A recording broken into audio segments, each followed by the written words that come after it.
MSNBC did a focus group with people who voted for Donald Trump. So this is going to be interesting. And it's bad news for Trump, man. Trump is in trouble. He's on the ropes. He's reeling. He's losing everybody.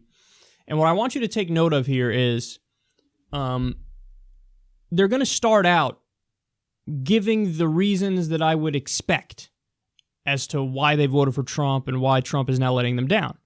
But then also towards the end, I noticed something very interesting.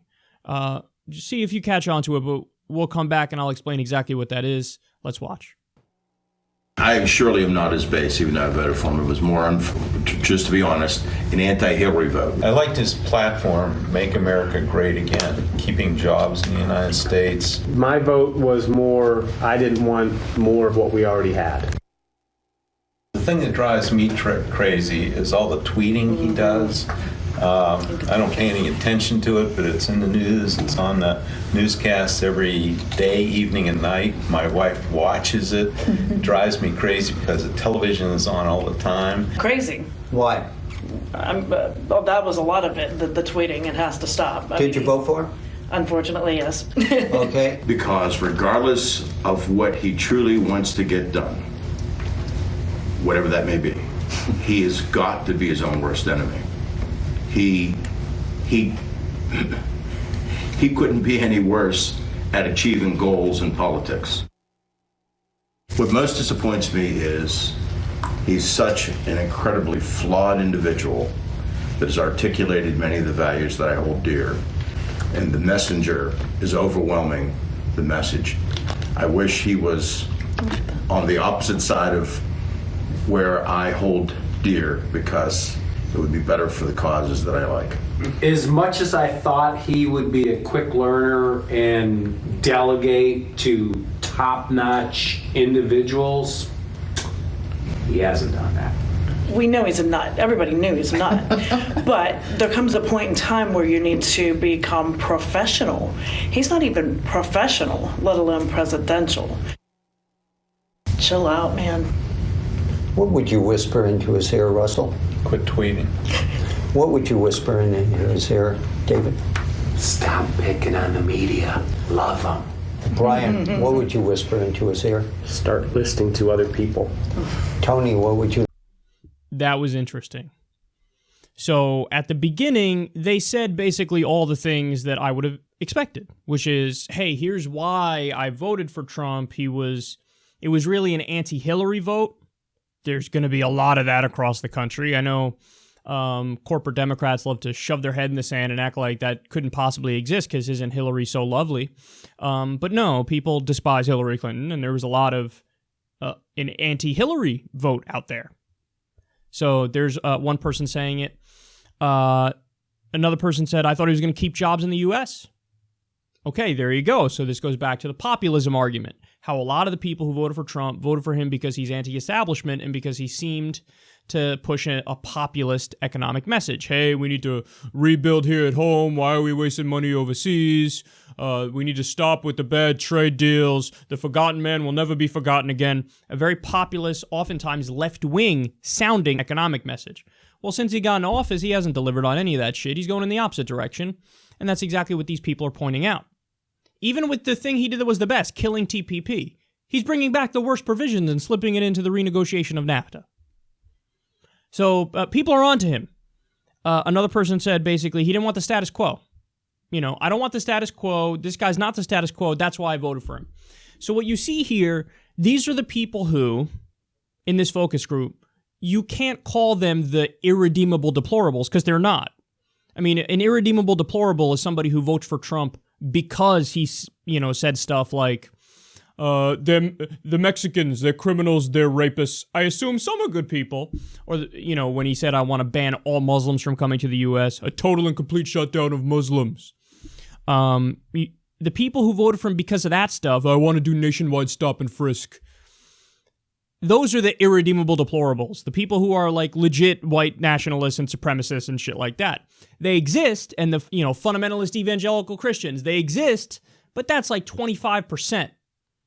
So these are people who the Democrats could have won, but they didn't for the reasons laid out. Hey, it's an anti-Hillary vote. He wants to keep jobs in the U.S. I don't want the status quo. So these are people who the Democrats could have won if they had a better candidate, Bernie Sanders. But then did you notice what happened as they moved along there and as we got towards the end of the clip? They asked, okay, so what's bothering you about him? What I found amazing is that all of the things that people used to like about him are now becoming the things that it's grating on their nerves. So people used to say, oh yeah, he's definitely anti-establishment and he's really wrecking shit. So that's why we love him, because yeah, he's different and he's not the status quo. But now they're saying, sweet Jesus, he's not the status quo. Now they're saying he's not professional. Never mind not presidential. He's not even professional. He needs to stop with the fucking tweeting, you know, and I'm sure these people are thinking about the same things I think about when I reflect on Trump's Twitter activity, like prodding North Korea on a regular fucking basis. Okay? Like, that's not okay. That's moronic and dangerous. One of the guys said, the messenger is overwhelming the message. So in other words, his giant personality, where he shoots from the cuff and he does the fake straight shooter thing, yeah, I'm going to tell it like it is, even though he's lying almost every time he opens his goddamn mouth. People are like, the messenger is overwhelming the message. It almost doesn't matter what he's saying, because the way he's saying it is fucking insufferable. And I like how one person's advice to him was, chill out. Chill out, man. Come on, you got to chill out. Because what's happened is you have a guy who hasn't delivered on policies that help the American people. He just hasn't. You know, he's escalated wars since he got in office. All of his executive orders are, for example, to allow coal companies to pollute waterways, raising taxes on the middle class, deregulation. For every one new regulation, we get rid of 2 regulations.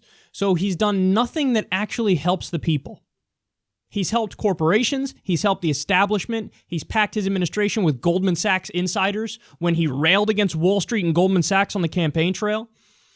So when you don't deliver on anything, but you pretend to have that, oh yeah, I'm an outsider way of speaking. Well, that was a weird accent that I threw in there. I don't know what that was. People are sick of it. People go, yeah, spare me your fucking I'm anti-establishment, I'm a fake straight shooter bullshit. Everything about you is now insufferable because, like, all the stuff we thought was cute before and, like, ooh, he's different, like all the tweeting and all the not being professional. Now, when we see you're not getting shit done for the people, now we hate it. So now some of the things that people loved about Trump are now the things they hate about Trump. Wow. Look out, son. You're in trouble. Woo, you're in trouble. Now, of course, the other part of the picture is, will the Democrats get their shit together? Because it ain't a guarantee that the Democrats win. I mean, Michael Moore was talking about it the other day. He said Trump's on track to get reelected. In my mind, it's still a coin toss right now, even though Trump has a 60% unfavorability rating, because he had a 60% unfavorability rating on election day. So he's in the ballpark of the same unfavorability rating, but he won. He beat Hillary Clinton. So it really is incumbent upon the Democrats to run a candidate that is better and who can run a decent campaign, especially in comparison to Hillary Clinton. So this is why, you know, I'm scared to death of Cory Booker or Kamala Harris, because they could lose. So can Tim Kaine. He can lose. Hillary Clinton, again, if she would run, she could lose.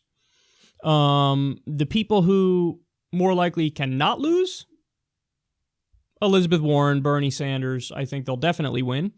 And then there's people who are on the bubble. I call them the bubble boys. Al Franken. If Al Franken ran against Trump, I think Al Franken would likely win, but it's still a race. Even Andrew Cuomo, who's a corporate Democrat, he does just enough where he might be able to defeat Trump, because in New York, he did increase in the minimum wage, did some good gun safety regulation after Sandy Hook, pushed with Bernie a free college bill. Now, you mix that in with other flat-out corporate Democratic shit, like disbanding an anti-corruption commission when it started looking into him That's as bad as it gets.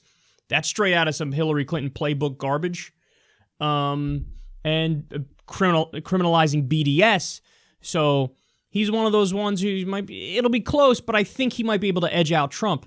But point is, don't make the same mistake, Democrats, and they might do it, because this guy is vulnerable as a motherfucker, as you can see right here.